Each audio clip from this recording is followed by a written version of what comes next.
Welcome to episode 4 of Comic Timing, a comics podcast devoted to what's behind the world of comics for the average comic book fan. Join in as Toby Cook, David Price, and myself, Ian Levinstein, discuss whatever comes to mind, time after time, here on Comic Timing. This week, Toby Cook joins us in spirit as his microphone is currently out of order. But instead, we are joined by none other than Little Witch of the Comic Geek Speak forums. That's right. Amy Lip, all the way from the UK, stops by as we talk some comic shops, a little bit of comic book news, and our Buy It, Trade It, and Quarter Bin of the week. Here now, the fill-in host of our show, me. Hey folks, this is Ian Levinstein, and welcome to Comic Timing. I am your de facto host this week, as Toby Cook is out with microphone problems. His headset broke on him, so hopefully he'll be back in 2 weeks, as we're recording 2 episodes back-to-back here, so this will be episode 4 this week, instead of the usual 4A and 4B, because I will be at a convention all next week. I am going to be at Anime Boston from Friday, Saturday, Sunday, and because of that, I will not be there to record, so we're going to do 4 and 5. Joining me, as always, back from his Florida vacation, the Man of 1,000 podcast, David Price. How's everybody doing? Doing pretty well. And joining us all the way from the UK, Little Witch herself, Amy Liff. Amy, how are you? I'm fine, how are you? Doing Excellent. Pretty well. How's the weather over there in the UK today? It's been tipping it down, raining all day. Oh, man. Well, that English rain, you can't avoid it. You can if I emigrate. Well, maybe someday. But until then, you're Little Witch UK to us. All right, so what we're going to be talking about on today's show, we're going to get some news in, and then we're going to talk some comic shops, basically the pluses and negatives of the comic shop, maybe some things that we want to improve on them, and take the case of the UK comic shop versus the American comic shop. But we're going to start things off with some news, mostly the fact that Dan Slott's Thing has officially been canceled. Now, this is a story that a lot of different places have been covering, and I myself am a bit perturbed about this because I have been absolutely loving this series. Now, David, have you been picking up The Thing? Unfortunately not. Yes, and you were going to wait for the trade on that, right? Yes. Okay, and same with you, Amy? I flicked through it in the store and thought I'd wait for the trade, so... Okay.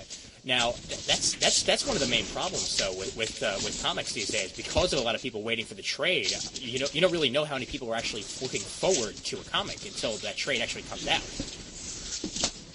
Well, because the way I see things sometimes is not that I don't have a trade mentality. I still buy my monthly issues. It's how I buy a lot of my comics today. But I don't. Maybe if instead of now that it's already been out for a couple of months and now we have this grassroots movement to keep it alive. If there was, I'm all for a company, a publisher, a creator promoting the hell out of their work before it hits the stands. Make a downloadable preview. Put an insert. Put the first 4 pages in the back of a comic book that you already know that has a lot of readers, so you get even more eyes on it before it comes out. So if I was more aware of it before it came out, I probably would have been there from the beginning, because it does sound like a book that I would have gone out and bought monthly. Yeah, it's the same with me. It's like, why not put a simple little page advert, even in the back of the letters page, advertising it in one of their best-selling titles, like New Avengers, where it reaches a larger audience. Or even, call me crazy, Fantastic Four. Sure. Good point. Yeah, definitely. I mean, it makes perfect sense to advertise that in the back. That is something that they were doing with Fantastic Four, but not really too much in any of the other books. Just a typical, old-fashioned advertisement. You would see the occasional cover preview for the Thing in the pages of Fantastic Four, but nowhere else. And that's one of the major problems with comics these days. It's really hard to get the advertisements out there. Now, what ways, Amy, like reading comics monthly, what ways do you think comic companies might be able to take to advertising their comics? I mean, do you want to see them maybe go to the magazines or to the TVs and doing actual commercials for this stuff? Personally, being in England, comics are very specialist. You think it's shrinking over there, you have no idea how small it is over here. So the thing is, it would be posters. You know, I've never seen a comic book shop with posters advertising stories. There's a tiny 52 one in the shop I go to, but that's about it.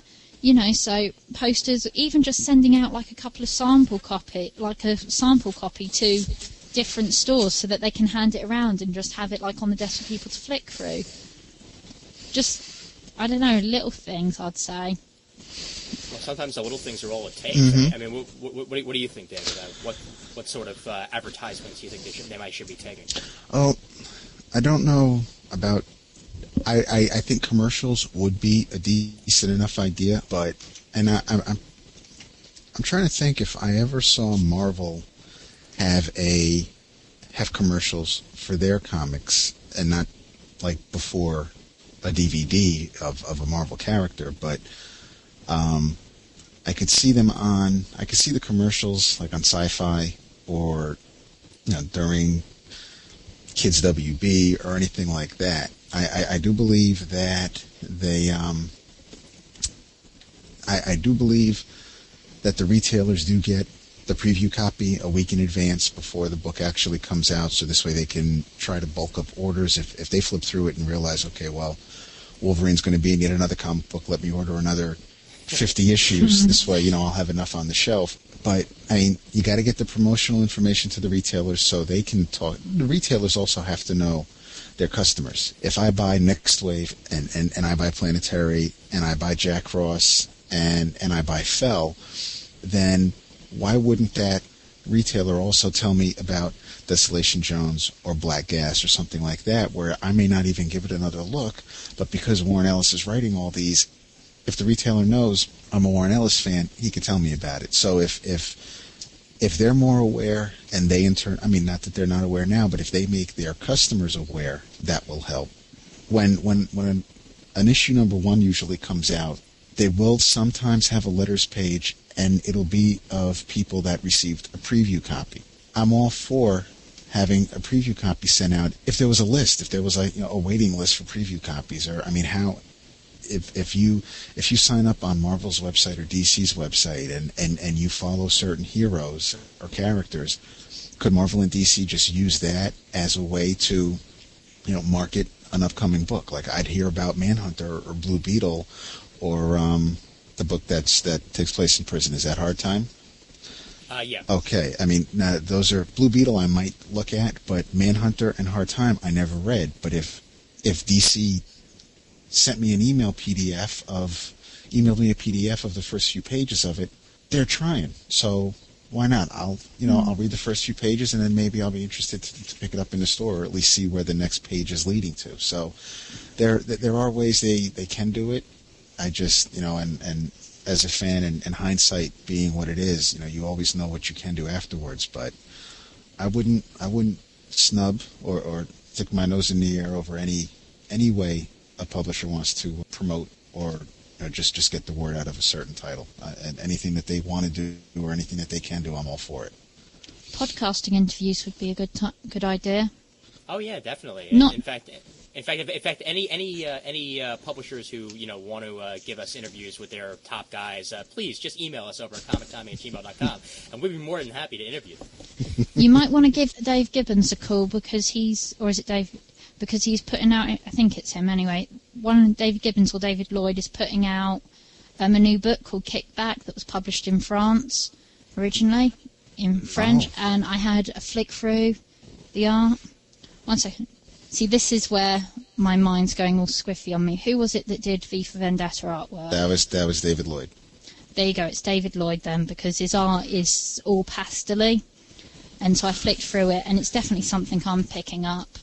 But it's just the thing that he had it on his table at a convention, and he put like little flyers into each of the convention packs, so that's another way of getting it out. Yes, it is.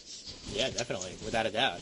And I mean, you know what? It's the interaction that's so important. I mean, when you go into these comic shops, if you just go into a comic shop, get your books, and leave, that's not nearly as effective as if you go into a comic shop, are able to have a conversation with the guy behind the counter, who gives you your books monthly. You strike up a rapport. He puts into your pull list, things that you might want to pick up monthly and all that. And it's as important for the companies to go out there and maybe tell the comic book shop owners, hey, if you have somebody who's picking up this book monthly, you might want to suggest this and this and this to them, which is something that the comic book companies might want to go out there and do. Actually just suggest titles to the owners as much as they suggest it to the readers. I'll get on to reasons about comic shops suggesting things later. Well, I might as well say it now. One of the things that's annoying me is I'm a big follower of most of the Batman titles, but I pick up Batman, not Detective Comics. Don't know why I just started picking up Batman. Well, 1 year later starts up, Batman and Detective Comics are doing their mega crossover, where the Part 1's Detective Comics, Part 2's Batman, Part 3's Detective Comics, and so on like that. My comic book store didn't put me in Detective Comics, so I've had to hunt down all the issues that I missed before I picked up on it. And that first 1 year later one, I've had to pay above cover price for it because it's sold out in England. Yeah. You can't get it for love nor money. And they are that has gone back to repeat printings, right? Yeah. Okay. Yeah, that's gone back to repeat printings, and it's pretty much the first printing is almost as impossible to get here as it is in the UK or anywhere at this point. It's like everybody gobbled it up at first sight, and every comic shop I've gone to has like no copies left of that first printing. Interesting. Okay. Yeah. See, and I didn't because I wasn't reading them before Crisis. I didn't feel the need to pick that up or Superman up. I'm still only buying the comics that I want to read. I still read Titans and Outsiders, but even though this was some big event, whether they lost it on me or not, I didn't feel the need to have to run out and buy every 1 year later book that started to come out. So neither did I. Yeah, well, me neither. Although I have been trying some of the new books. Because, I know I'm spending way too much money on comics now because I know that I've been picking up way too much of the 1 year later stuff, especially stuff that I haven't read before. But still, there are some books that, in general, I'm not going to pick up. But David, if your comic book shop owner were to put or at least suggest some new comics to you that or maybe tied into some of the books that you already read, would you take that suggestion to heart and maybe pick up an issue or two and see if you like it, and maybe from there pick it up regularly?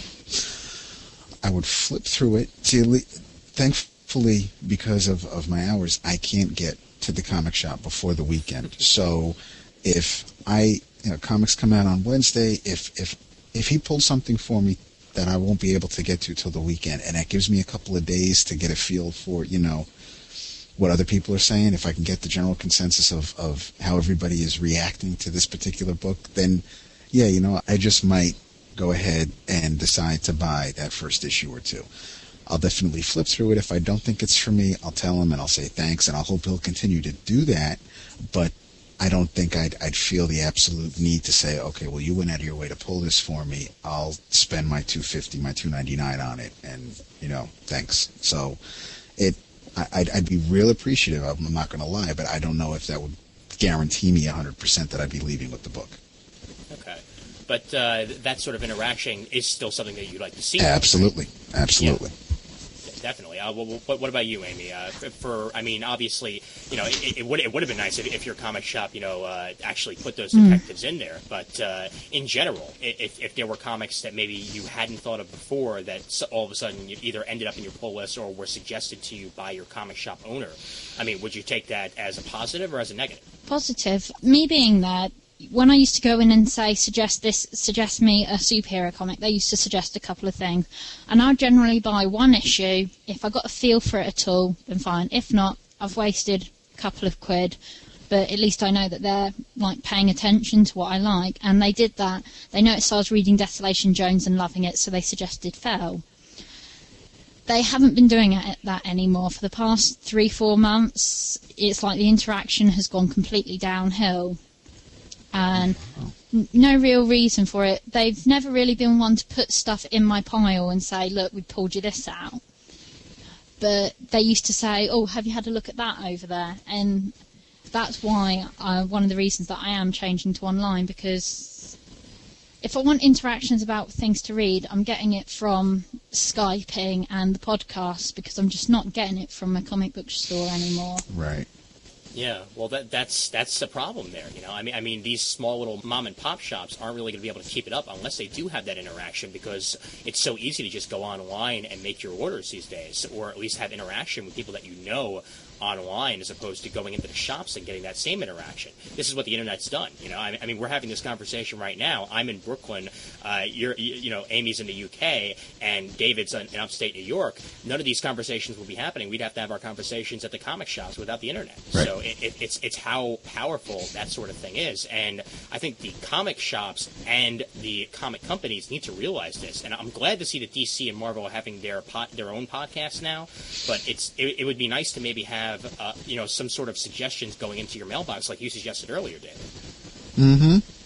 I mean, it's something that they would want to maybe touch on. Now, Spider-Girl, another one of the comics that is going to be canceled. This one almost took advantage of the fact that it was going to be canceled. About 8 times it was going to be canceled, and all of a sudden, on second thought, maybe not. And this thing, it's going to last until issue 100, and possibly even a bit longer than that.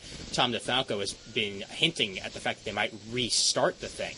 Now, speaking of the Thing, would you like to see the Thing restarted? Do you think that maybe works for a book? Do the restarts actually help the book, or would you rather just see issue 12, issue 13, issue 14? Go ahead, Amy. I'm going to go on the side of, I like to see the numbers carry on. Best example is Astonishing X-Men. They did 1 to 12. I don't know the length of time between 1 to 12, but now they've started doing 13 and 14. Seems like a completely different storyline. Things haven't changed that much, but you know that time's moved on a little bit. But so they've picked up. People then can go back, look in the comic book store and say, where can I find issues 1 to 12? They get handed a trade, which I find much easier, because I put more faith, personally, in books that have been around a long time and have kept their numbering than books that constantly restart. I would agree with that. That's a good perspective. I didn't even think about that. I mean, I am a fan of continuing the numbering. I don't like always seeing new number ones, even if it's the same creative team, everything is the same about it, and all we're doing is just cashing in on that whole new number one mentality that kind of put us into hock years back. But it makes a lot of sense, and it seems to just flow naturally that somebody would look at the racks and go, okay, well, here's Detective, number 619. Well, obviously this is a title that's been around for many, many years, and oh look, here's another X-Men comic, number 3, and well, I've heard of the X-Men, but I don't know why this only has 3 issues before this, and where am I gonna?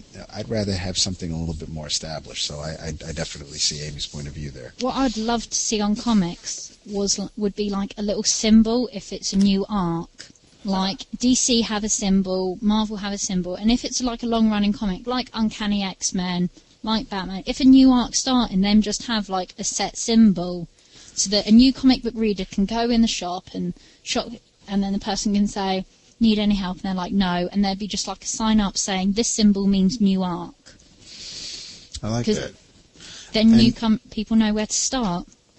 And what I know they do this for the Punisher, for the Max title. It always says the name of the story, part 3 of 6, part 4 of 6. So you always know. So that helps me when I finally sit down to read my Punishers. I read them, even though I have the single issues. I read them 1 through 6. I don't read it monthly. So I kind of read for the trade, but I still buy my single. So at least the Punisher, I know, okay, well, if this is the 4th month, I have 2 more months before I have to worry about reading this particular story. So is that inside the comic or on the cover? It's usually on the cover. Yeah. On the Punishers, it's almost always on the cover, which is a shame because of the Bradstreet covers. But I know that they do that. I mean, Spidey really doesn't. The Marvel Knights 4 comic, before they had their changeover, they used to have how many parts, 1 of whatever, on the cover. But my only problem with that is knowing how many parts are in this story. I love the idea of new story direction, new story arc. Get in now. I love that idea. Even if the retailers, when the comics are on the shelves, putting a little tag, even if the publisher doesn't, maybe the retailer can go ahead and say, new story arc, great jumping on point, something like that. My only concern about, knowing how many parts are in a book is that it perpetuates the stereotype that they're writing it to be collected. They're writing it for the trade. And that kind of just jabs me just a little bit. Yeah. Well, you know what? If you guys remember, back in the 90s, Superman comics had a little symbol on them that said what number of the year. Right. Well, it had the year in the Superman shield. It had the year, and then a number underneath it, 1 through 52. So you knew, because they were out weekly. You had Adventures, Superman, Action, and Man of Steel. So this way, you knew which one came out that week. You knew in what order to read them because they did all. It was like Superman had a weekly comic book for the year, so that made sense. And you're right, they had the number. That would be nice. After Heroes Reborn with Fantastic Four, when they returned, and even Spider-Man in the most recent Amazing Spider-Man relaunch, they were all renumbered, and recently when they hit their big milestones, when Fantastic Four made it to 500 monthly issues, and I think the same thing with Spider-Man, Marvel went ahead and changed it to go from like issue 76, and then the next month, the previous month was like issue 75, and then the next month was issue 500, because in actuality 75 was $4.99. Yeah. So that's just that whole little numbering system thing going on the cover. But no, I agree with where you were going with that, Ian, with the put a number on the cover away from how the issue number, but at least if without anything big or gigantic or distracting you from anything else going on the cover, you kind of know where this might fall into place, where along the greater story. Definitely. I mean, I would certainly agree with that. And, I mean, it's something that really, I mean, it's not like it's going to take away from the cover or anything like that. If anything, it's just going to add to the amount of people that go up to it and say, hey, wow, this is issue number 1 of an arc. That makes perfect sense for me to pick it up right now. I mean, it's so often where I've completely avoided a copy of something because I don't know whether I'm going to be picking up something that is the beginning of an arc or issue 5 of 12, and I don't want to get in the middle of the story. Right. I mean, I want to make sure that whatever I'm reading makes sense in the scheme of things. So it's something that they're going to have to work on. But going into our main topic of the day, comic shops. Obviously, since we were talking a bit about them before, it makes sense to start talking about them now. We all go to them. We all love them. And there's some parts of them we don't like. But we're going to talk about that. Let's start off with you, Amy. You just talked about switching over to the internet as your main medium. But first, give us some of the positives of a comic book shop. Positives of a comic book shop. Well, I only frequent 3, and one of them I love to bits, and that's because I know the people in there and they know me. I can walk in there and say hi, and apart from them not recommending stuff anymore, I know them. Also, you can flick through the issues. You can go in there and you can actually physically hold the issues and see by looking at the cover and the interior art if you want to buy it. Also, it's just, I don't know, it's just kind of it's a little of a social thing because there are a couple of people in there. Except I have my issues with the whole social thing at the moment because I seem to be attracting more attention than ever to myself by being a girl in a shop. So. Well, that's one of the main issues there. I mean, you should just be treated as another individual. I mean, not anything special about you being a girl. You're a comic fan. You're a comic fan. That's it. I mean, a lot of the people who go into shops around where I am, if they see a girl, all of a sudden their eyes bulge out. Like, what are you doing here? You're a girl. What the hell? Well, that's what it's like in one of the stores in Nottingham. I have had them come up to me and ask me if I was lost. And I go in this quite regularly, this store regularly, because it's a good place for supplies. It's reasonably priced. I've had them ask if I was lost. I've had them talk to me like I'm an idiot. I've had them not look at my face at all, which is really off-putting. The people in the store I go to are really good. They've got a girl working for them, and she's lovely, and we have a great laugh.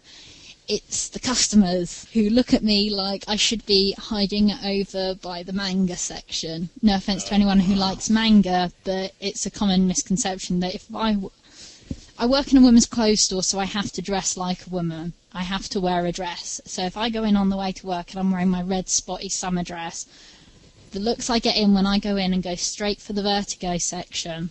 Oh man. Oh boy. I can just imagine, because even in some of the shops I go to where there is a girl behind the counter, the girl behind the counter doesn't nearly get as much attention as the girl looking through the latest trade paperback of Transmetropolitan.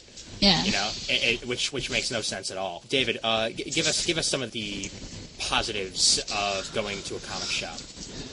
The like-minded mentality. I mean, you're all there for a reason. It's not like it's not like it's a supermarket where everybody's going to be there, but you know, they need groceries, but you might be over in the health and beauty aisle. I'm in the frozen food section. If I'm in a comic shop, it's because I like comics. You're here because you like comics. No one is there because they don't like it. So you have that mentality that, okay, well, you know, I'm one of you or one of us and everything's great. And okay, the only times that might cause a problem is, you know, if they give you that look like you're picking that up or you read that. So those people I can avoid and stay away from. But for the most part, just knowing that I'm in a place where I'm accepted more or less, but I can get along with the people that are in there.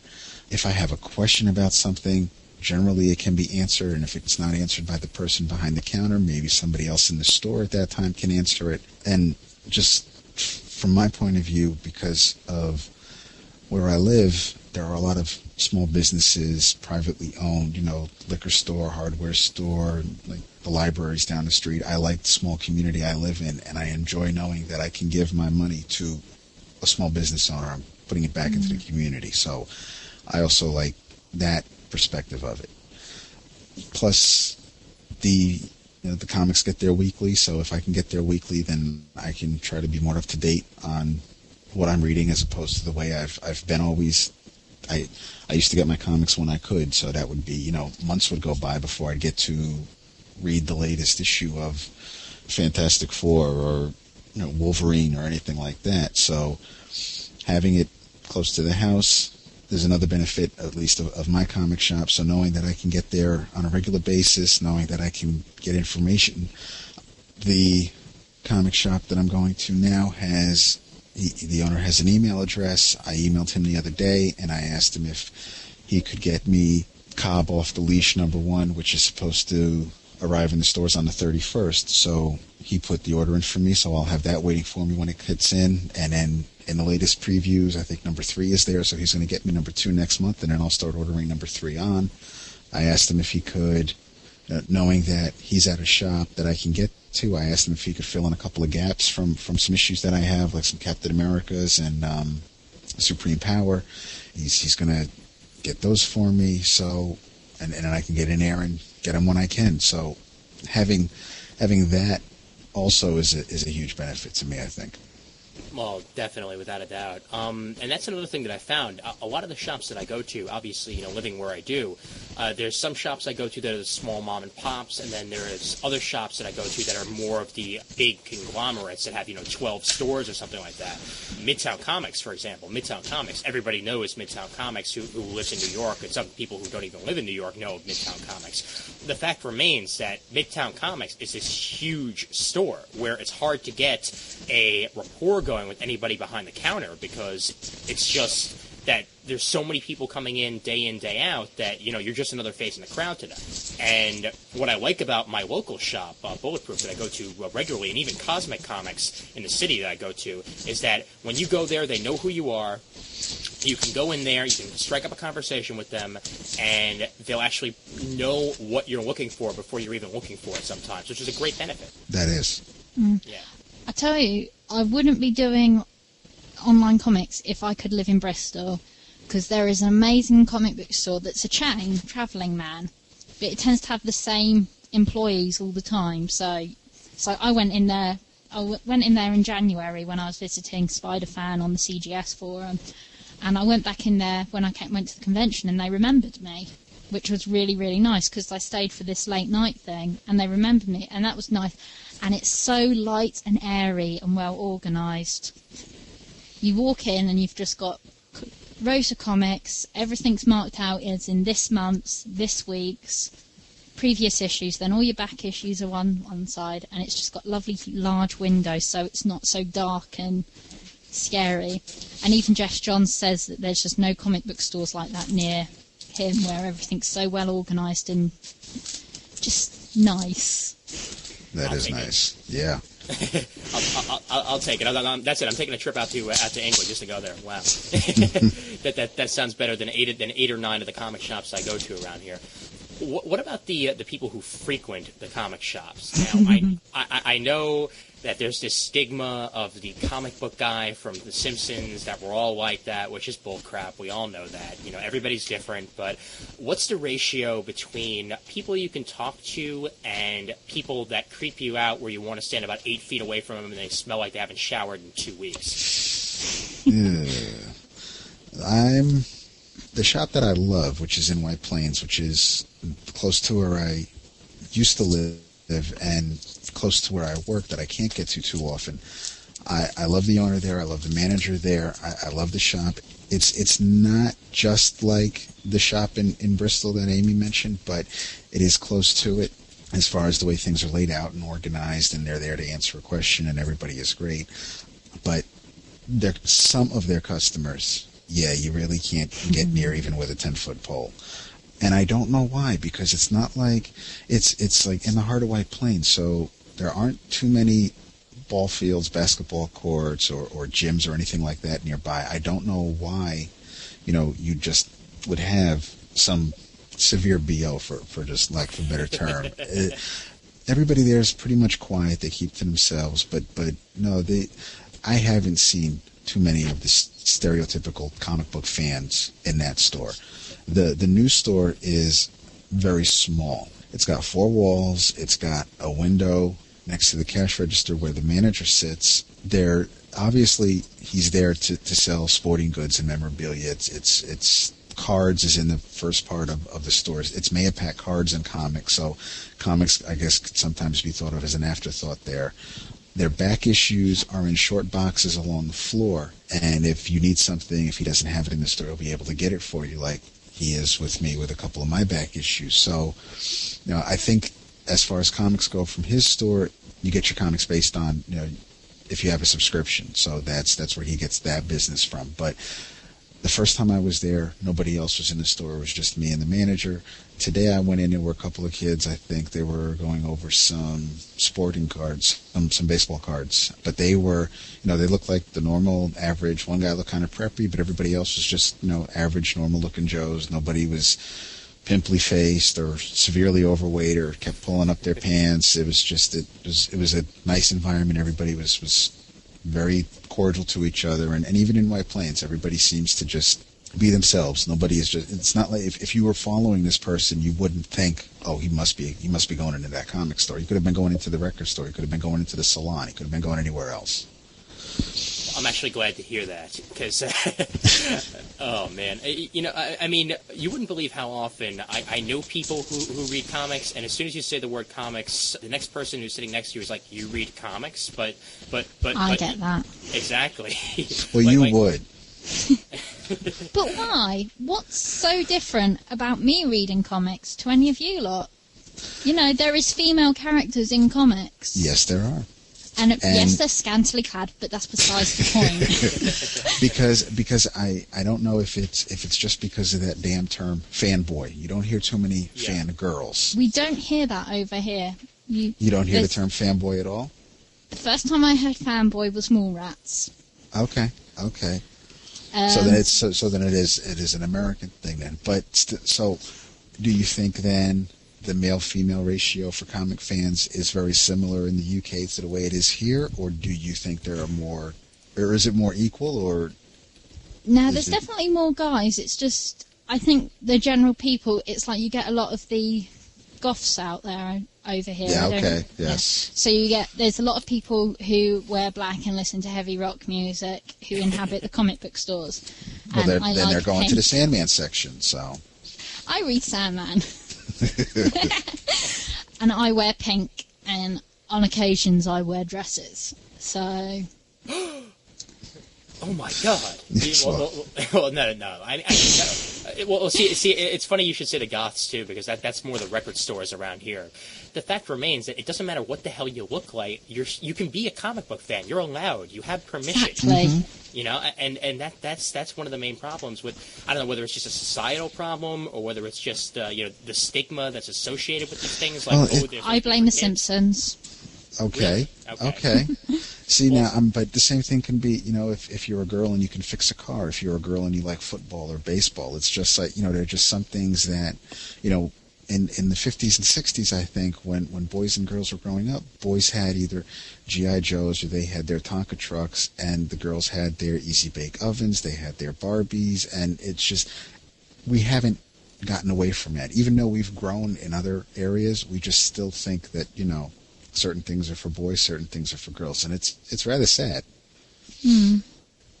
It's something that's really not going to be able to be shaken unless like this major societal shift happens in the next 5 or 10 years. Comic books will be associated with guys, and Barbies and all that stuff will be associated with girls, even if there are girl fans out there. Which is it sucks. It does.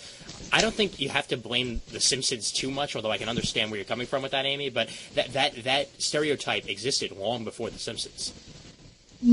I'd say it's safe to say, but not over here. Okay. Which I think there we've got the transatlantic thing. The Simpsons was the first time, in a way, comic book guy, that image became, known.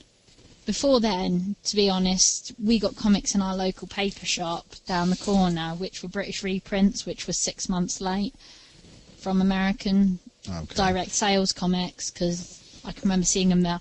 Or, because I grew up in a naval town, all the families that were based in America would send them back to kids over here, which is also how I remember reading them. So it was generally along that way. So it was The Simpsons over here when I first remember seeing that depiction of a comic book guy. Worst comic shop ever. Now, what about some suggestions that might be able to benefit the comic shops a bit? I mean, obviously, we've talked about the positives and the negatives here. What sort of changes would you like to see in your local shop in the next couple of years? Better ordering. Okay. They don't really have a set system of how the singles get put out, and I would like brand new titles, one shelf, preferably in alphabetical order, unless it's kind of like Vertigo, where they've got or the subject matter is parental guidance, mature themes only, and then possibly move those over, because I know of a couple of kids that have gone in there and you're just thinking, oh, please God, do not let them pick that up. So, better organising, just so everything's seen. Brighter colours, because the comic book store I go to, it's very black and it's very heavy. Okay. I've seen that problem in local shops around where I am also. I mean, it's almost as if, like, for some reason they think because they're a comic shop, they need to make it so that you can't look inside. They're afraid of what people, they're afraid of what people are going to say about the people who are shopping there. So they need to, make the windows impossible to look out and have these dark covers, which just makes no sense. I mean, you want people to come in, and they're not going to come in if it looks like it hasn't been cleaned in like 10 years. Yeah. What about you, David? Maybe some changes you'd like to see in the shop. Well, personally, deeper discounts, but that's just me. Well, no, it might not just be me, but I don't see that happening. So that's give us money back, or we don't like an issue. Hey, yeah, we'll just we'll continue that Devil's Due offer with the rip offer, where you rip off the cover of a comic and send it to them. It's hard because I am because I'm frequenting more.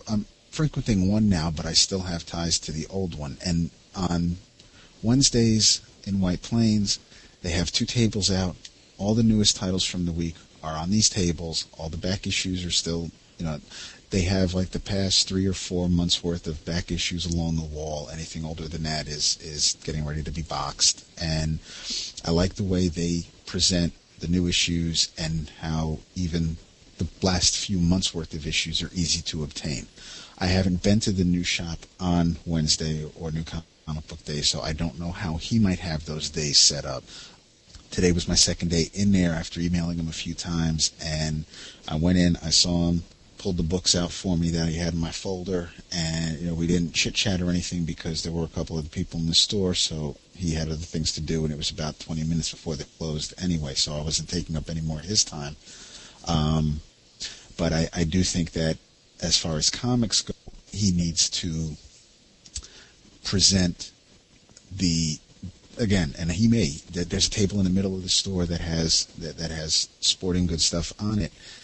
Maybe on Wednesdays he does put those books out there on that table. So I'm going to give him the benefit of the doubt and say that he does. When you first walk into the store on your left, you have a couple of free comic book day comics from this year and a couple of years past. You have some of the Marvel 25-cent books from a while ago, like the Hulk and a Spidey one, and I think an Uncanny X-Men, which I believe might have been written by Chuck Austin. So he's got some. It's nice that as soon as you walk in, some of the comics you see are either free or marked a quarter. So it's a nice little way to kind of reel the customer in. Granted, as soon as you spend 50 cents for two comics, and then you ask, well, what's the latest X-Men comic like? And then you see the $2.99 cover price, then, I don't know if anybody's going to run away screaming. And then he's got previews, he's got some magazines, he's got a Wizard, a CBG, and I mean, he does have, it looks like he's dabbling in a bit of everything. He's got mainstream, but he's also got some indie stuff and on that shelf there. But he's a friendly guy. I don't know if he's the only person that works there, so if he's got a staff, I'll have to get to know them. In White Plains, it's just Irene who owns it, and Bishop who's the manager, and then I think they have another person that works there from time to time. But Bishop knows what he's got on hand. Irene knows her stuff. She got me to buy the first two Preacher trades. She got me. Good woman. Yes, she is. She got me into 100 Bullets. She actually gave me the first. Well, she had them next to her. I got Fell 1, 2, and 3, and it was a first printing for number 1. So she handed that to me. So we always can chat about. She likes a lot of the off-the-wall creators. I mean, I believe Joseph Michael Linzer is a friend of theirs. Her and her husband who passed away a few years ago. Linzer, I believe, has been to this store. Mark Texiera, I met for the second time at their store, and Ray Lago, who's a painter. We were all there. They were there. Tex and Lago were there. Irene, Bishop, and a lot of the store's customers were there when we had a little memorial service for Morris. And then me, 2 other customers, and Tex and Lago went to Outback afterwards and had some dinner. So that's always going to keep Comic Book Heaven at the top of my list. They really can do no wrong, as far as I'm concerned. If you want to know what a comic book store can do right, I say look at what Comic Book Heaven does. So I really have to finally answer the question. I really do not know what a store could do for me to make it better. Okay. Well, if there's one thing that I can basically say that they should improve upon, there's only one of the shops that I go to, and that's Cosmic Comics. Again, probably my favorite shop, but I don't get out there often enough. One thing that they have that other shops don't is a sense of humor. And I say that because almost every single week they have their picks of the week. And there's usually some sort of blurb on the bottom of that pick of the week, something along the lines of, like, let's say if it's a Fallen Angel book, it'll say, pick of the week, Fallen Angel number, let's say 5. Oh, look, another Peter David book, or pick of the week, Civil War, Abraham Lincoln's not in this issue, or something along those lines. And I love that about that shop, somewhere where it's almost fun. Going through the racks and picking up the latest issues of the comics, where that you're going to have a good time walking around the shop and almost giving it an experience as opposed to just you walking in there, picking up your weeklies and going out, which is a problem with some of the shops around me. So get a sense of humor, folks. It helps out a lot. And it's another reason why I keep going back to Cosmic. That's something they lack over here, it's safe to say. It's like they have been said, we don't... when I asked if they were going to go CV, they're like, we don't discuss comic book films in the store. And it's like, just lighten up, If I hated it, fine. Just accept it like that and then slag me off when I go. I don't care. Yeah. Just, smile, laugh, You know, comic books are sometimes called funny books. Well, the store would be nice. That's exactly what I was just going to say too. But you're right. I mean, you know, if they walk around like it's a museum or these things are up for auction, then yeah, that's an atmosphere that sounds a little stifling, and so like you said, Amy, are you going to be going exclusively online, or are there things that you may still run to the store to get? I'll still run to the store, like if there's a new run coming out or a new something that I'm not sure on, I'll still go to the store for that.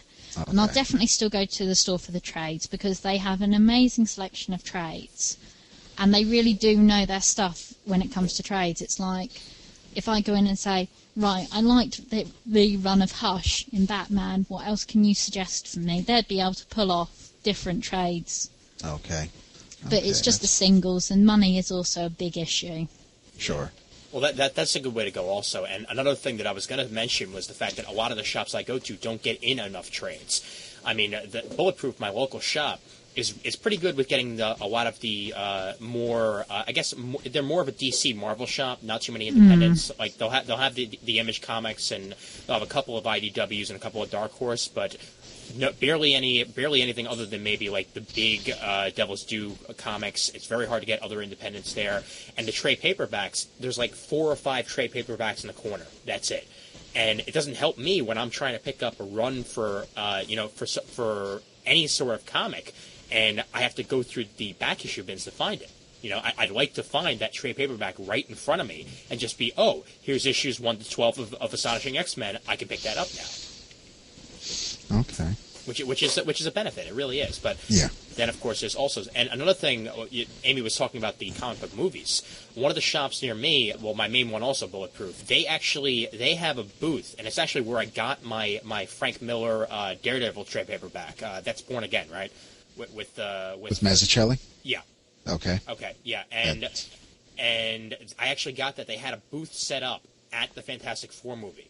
When I went to see it. At the movie theater, they were selling comics, they were selling T-shirts, they had a couple of trade paperbacks of Daredevil, X-Men, Spider-Man, Fantastic Four, all the recent movies that had come out, and that's where I picked it up. I saw my guys there. I'm like, what, Hank? What the hell are you doing here? and you know, he told me we have a booth here, and we do a lot of business here, which is a benefit of that. You know, embrace these comic book movies and make it realize this is a great way for you to make money.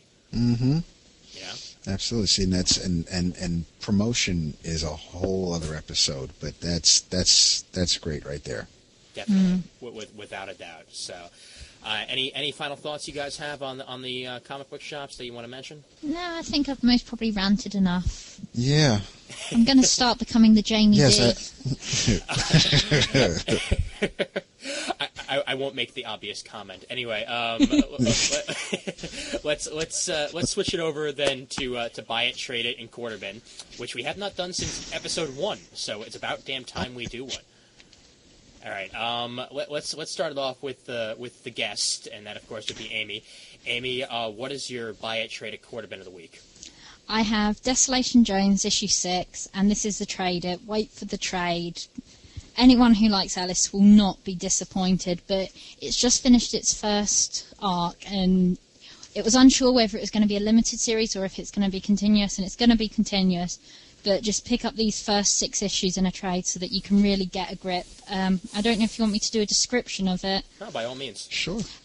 Basically, it's a UK CIA agent, well, ex, who obviously had some sort of weird, horrific test done to him, and due to fallings out and being drunk, he gets shipped off to LA to live out the rest of his life. And he runs into people where the FBI and all the American secret services have done tests to people as well. So then they all have this little community in LA, and he gets pulled into this investigation because he works as a detective. And it's got things about Hitler porn and all sorts in. It's a lovely, great title. The art is done by J.H. Williams, who did Promethea. So the art, it can change from page to page. You get like these beautiful paintings done with your traditional artwork, and it's just a great book, and it's got some brilliant female characters in it, which is always top of my list. I think, did Ellis say that Williams is alternating the art with other folks? I think he did for the next run. Because originally it was going to be a different artist each book, each issue. Okay. But then it's like Williams stuck with this, so... Oh, good. Okay. And you want my other one? Alrighty. Buy it. Astonishing X-Men. Ooh, yay. I already am. Jolly good, because this is the only X title I read. Really? Good rest- idea. Actually, you know what? are too bogged down. Oh. Yeah. Well, you know what? If there is one other X title that you should pick up, when Ed Brubaker starts writing Uncanny, that might be something to pick up. But Now, yeah. I do not want to take anything away from Astonishing X-Men, so I don't want Amy to lose her train of thought. But so I'll wait until we wrap this up, because here's another benefit I have of my comic shop. So I'll wait until we're all done with the reviews. Okie dokie. Okay. I think we're on issue 15 will be coming out this month, so it's easy for people to get hold of 13 and 14, and they've just released a full trade of all 12 issues, whereas before you had two-part trades.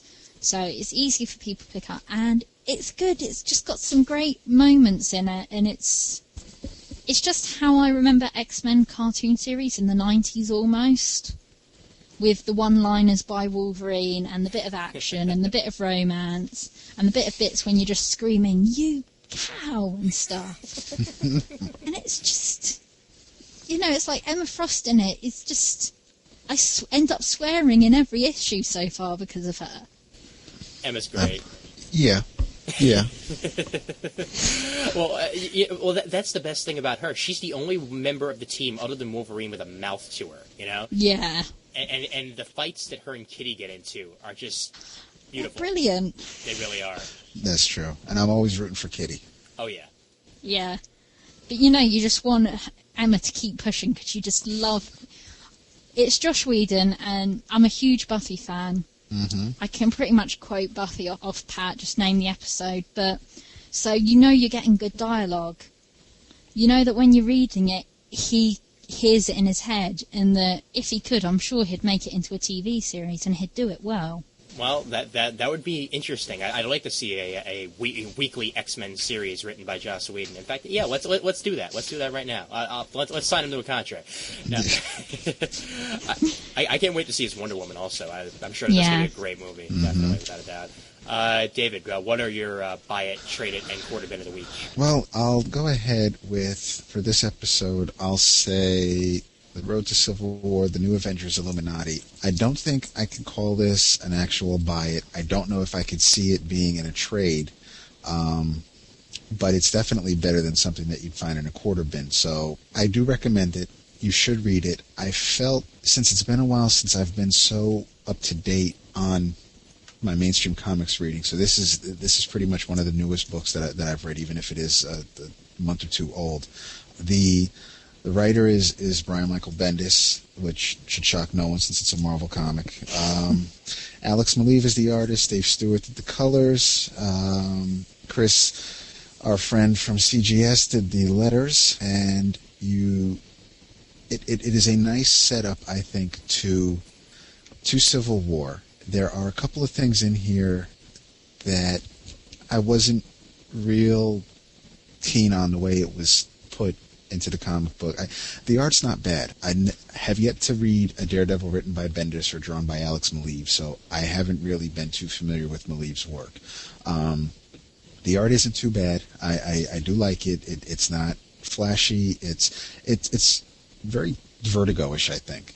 And Namor's never been a bigger prick, and I love it. The way some of the things come about, it's like, okay, fine, I can kind of believe that these six people all got together, since actually it takes place, when they first get together to meet, it takes place before, right around when the all-new, all-different X-Men first came into play, because one of the first things that they decide to talk about, Professor X says that there's a problem, that there's an island in the South Pacific called Krakoa that he wants to talk about, and that was one of the new X-Men's first adventures, was against this island. And also it takes place after the Kree-Skrull Wars, when they first decide to get together. So, I can kind of believe that these people have been around since the 70s, sitting around just getting away from, Reed Richards getting away from Sue for a couple hours and going to talk to these people, and Iron Man taking off from the Avengers for a little while, and so on. But the way they kind of just try to shoehorn a couple of things in here, like getting rid of the Hulk, it's like, okay, fine, they send Hulk up to the satellite, okay, psych, you're now going somewhere else, and then we cut to something else where it's about, it takes place after the House of M, and and Tony Stark is introducing to the heroes this Superhero Registration Act. So it's just kind of like, we had a couple of pages with the Hulk, or actually we had a page with Bruce Banner and then the Hulk, and then now if you want to know what happened to the Hulk, now go read Planet Hulk. So that kind of left me a little blah. But I did enjoy seeing these guys get together. I enjoyed Namor. I enjoyed, seeing Black Bolt do some sign language. It was just, it's a good book. It's a nice setup, but parts of it just left me a little flat. That is that. And the other one that I just want to mention real quick is Scar Tissue. Basically, the first 3 issues. Yay. These 3 issues I have signed by the artist, Dave Wachter, who was nice enough to send them to me, since I was silly enough to actually know the answer to a contest he posted. I've enjoyed what I've read so far. It's a great series. I can't wait to see where it's going. The writer is J. Andrew Clark, and the colors are by Dave's brother, Brent. And I was flipping through issue 3 today after reading the first 2, and I don't know how much time passed between 2 and 3 as far as when they hit the streets, because as far as the story goes, they take place one after the other, but I don't know how many months it took for issues 2 and 3 to actually hit the streets. His art has improved by leaps and bounds just with these first 3 issues. I would agree with that definitely. His line work has gotten a lot better, and it was good to begin with, and just I was flipping through issue 3, and I'm looking at a couple of pages, and I'm just like, wow, this is such a nice, clean line, and the colors are great. These are the colored versions. I am going to hunt down issue 4. I don't know if they announced that it was ready yet, or if maybe I'll wait till August if I do go out to Wizard World Chicago, and I'll just get them right from Dave there. But it's a nice story. It's unique. I enjoy the take on, it's about a person who's always had a heart problem. They decide to give him a new heart, and turns out that the heart is from a supervillain that just recently died. And with a heart comes, I guess, great powers, to paraphrase Spidey. I'm going to reread the first 3 issues only because I want to soak it in a lot more. I don't want to just, it's well worth seeking out, and it's not something that you should just read once and then, okay, put it down. There's a lot in there to soak in, so something I highly recommend it. So that's a buy it. Definitely, without a doubt. And Dave does a great job, and he's a friend of the show and CGS and everybody, and he's a great guy. Definitely support him. Pick up Scar Tissue. It's well worth it. Yes. All right. My turn. My buy it, trade it, or quarter bin of the week. I'm going to start things off with the entire run of the Century, because it's hard to really do one issue at a time here, and that's issues 1 through 8. It's a mini-series that was put out, which is supposed to go directly off of the New Avengers storyline, which involved the reintroduction of the Century and all the stuff that happened in there. This was written by the original writer of Century, which is Paul Jenkins, and the art, beautiful art by John Romita Jr., and I'll get the rest of the information here. The inker, Mark Morales, the colorist, Dean White, and the letterer, Joe Caramagna. I'm sure I mispronounced that. But, it's an interesting series, but I would have really rather seen this as a trade in the first place. This is going to be a trade for me, because it seemed every single issue was so part of the story that if you just randomly went into the comic book shop and picked up, let's say, issue 5 of this 8-issue miniseries, you would have had absolutely no idea what the hell was going on. Every issue, something happened that changed the status quo significantly. One issue, he'd find out his origin, and the next issue, he'd find out his origin again, only it would be different. And then all of a sudden, he's nuts in a mental institution, and he's not really a superhero, and the entire Marvel Universe doesn't exist, and oh wait, never mind, we changed our minds, he's back to being the Sentry again, and he's trying to hunt down the Void, who might be him, who might be a part of him, but not really. It's so complicated that you need to read the entire thing at once. Because even trying to remember the entire storyline right now off the top of my head, and I've been collecting every single issue, it is hard for me to do so. So I would definitely put this in the trade bin. Read it, though, if you're interested in the Sentry, if you're interested in New Avengers, because it does explain the character a lot. But the character we saw in New Avengers doesn't even seem like the character we're seeing here, which is kind of odd, because they set it up perfectly. Even Paul Jenkins was in that issue of New Avengers, which was a great twist, I gotta say. Having Paul Jenkins, be in that issue was interesting. Very, very interesting at that. But I don't know. You gotta trade this, you gotta pick it up yourself and figure it out, and maybe you'll understand it a bit more than I did. The other issue that I'm gonna review here is something that we discussed earlier, and that, of course, is Spider-Girl.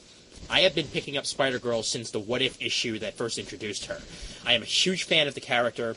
Spider-Girl's been written by Tom DeFalco this entire run, and Ron Frenz has been doing the art ever since Pat O'Leaf left, and Ron Frenz was actually the one who did the art for the original What If story, so he's been a fan of the character for a long time now, helped introduce her. The art finishes are by Sal Buscema, artists emeritus, as they write here, which is kind of odd, Pat O'Leaf and Al Williamson, which are the originals. The colorist is Gotham, and the letterer is VC's Dave Sharp. What's being introduced in this issue is that Kane, a character that was introduced back in the 90s run of Spider-Man, has been having these visions of Spider-Girl being killed by the Scryers. And the Scryers are this group of really crazed psychopaths who have been around again since the 90s. And that's what I like about this book the most, is the fact that they don't forget that the 90s happened. You look at Spider-Man issues now, and everybody has completely forgotten that from like 1993 until the year 2000 ever happened. There was never a clone.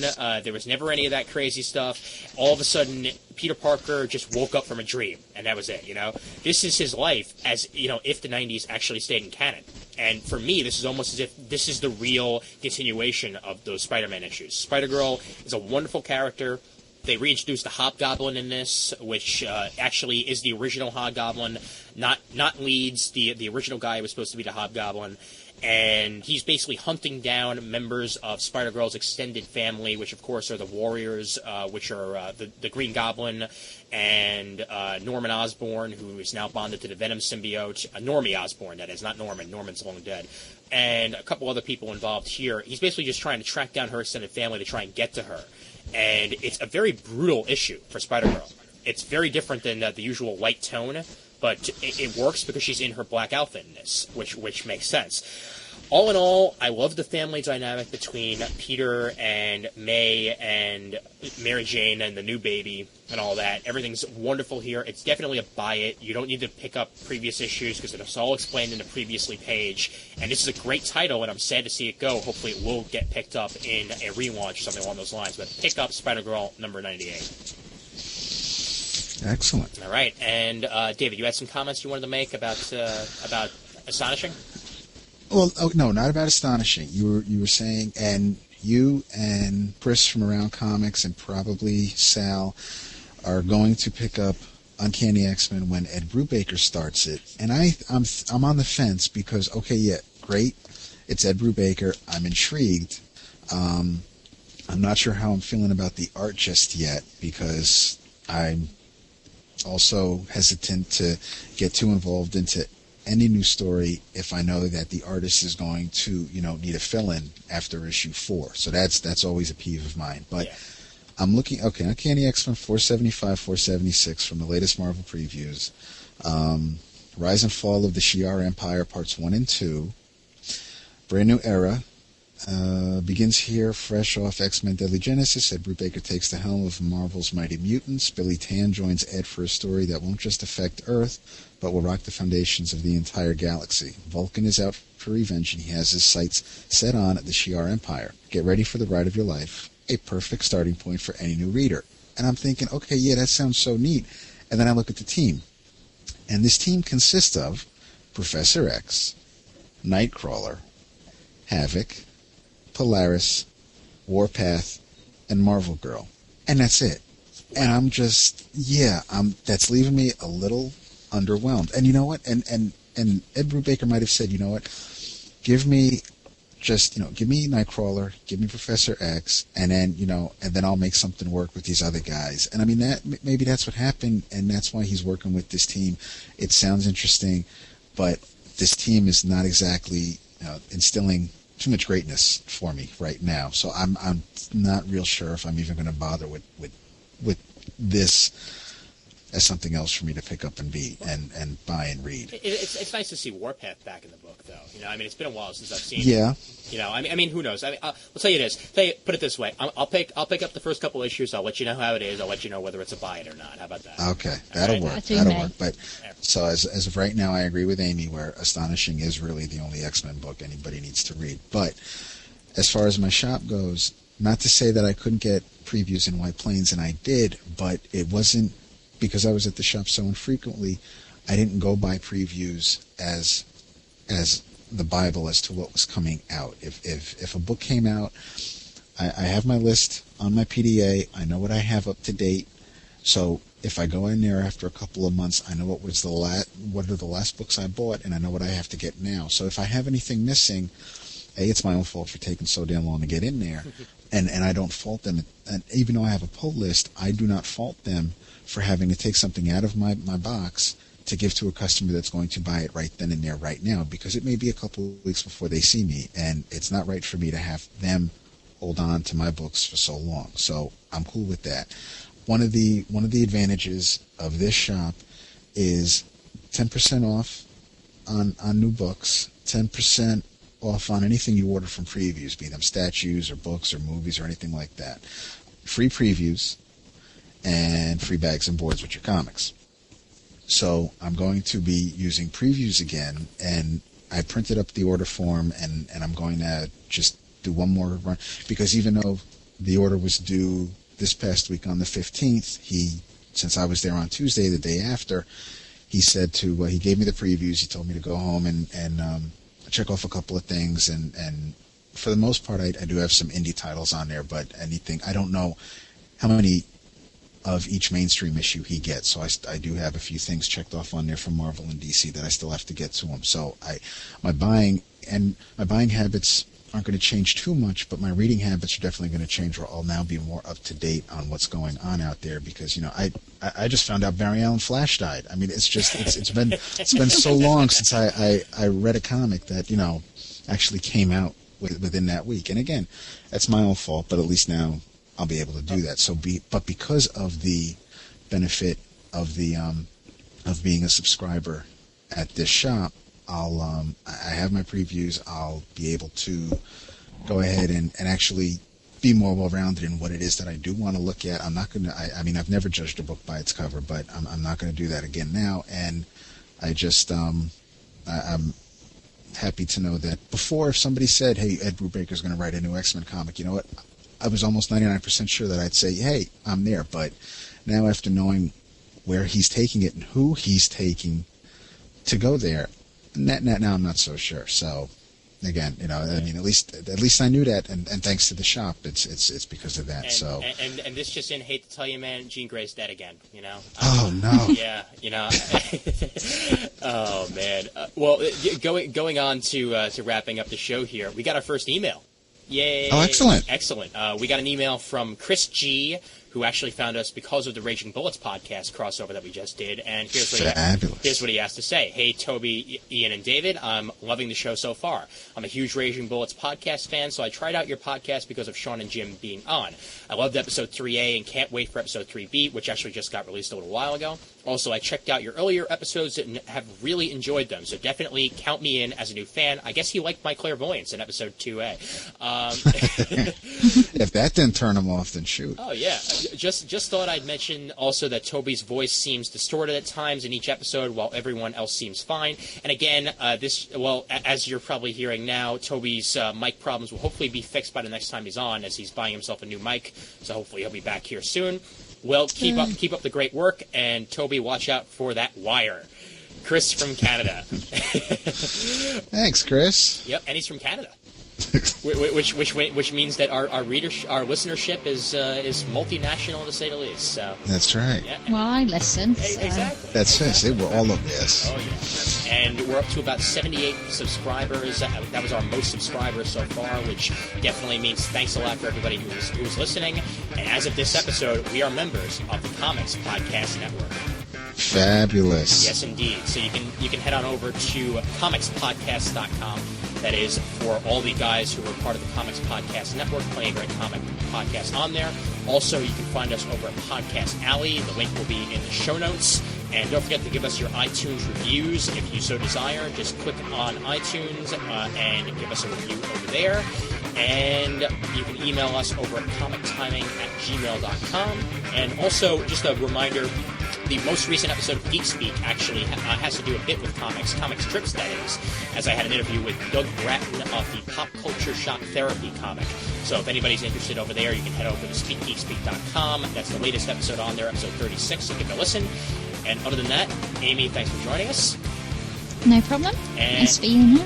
I'm glad to have you, and you'll be back for the next episode as well. And I want to thank David for joining us as always. My pleasure. And as always, there's always time for comics. Take care, everybody.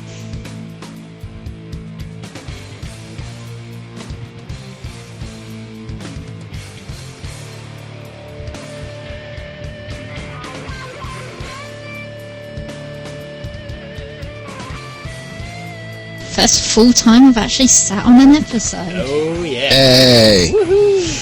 Oh, we'll be in that. We'll be promoting the hell out of that. Oh, you're damn right. You're damn right. We have Little Witch. Yes. That's right. We have her, and we're not letting her go. No. You can finally do Tea with the Queen, Dave. Oh, yeah. Let's see. There we go. Finally. She tagline. Oh man. I actually do have a cup of tea with me, so. Oh, excellent. I left my water downstairs, David. Now, is there milk in it? That you have to ask. And as the phone rings, I'll stop the recording.